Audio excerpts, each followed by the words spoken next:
This year, a special ministerial award will be given to a learner from a small town in the West Coast Education District.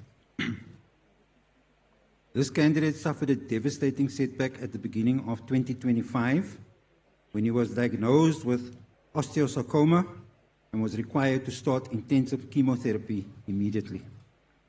Despite the physical and emotional strain, he continued to attend on the days he was not receiving chemotherapy and fulfilling all his academic requirements.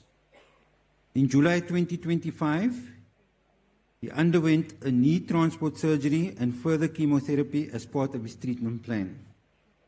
Despite this, he continued to keep up with his studies and participate in school activities, even attending the inter-school games to support his school in full school uniform by lying down in the back of his mother's car parked next to the rugby field.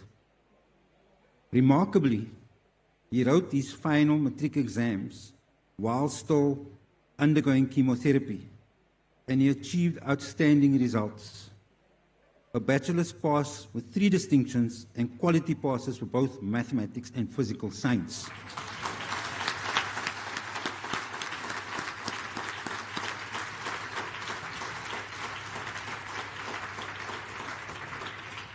His principal says the following about him. He exemplifies courage, resilience, and unwavering dedication to his future. His achievements reflect not only his academic ability, but also his remarkable character. And we wholeheartedly agree. The Ministerial Award goes to Rue Basson of Piketberg High School.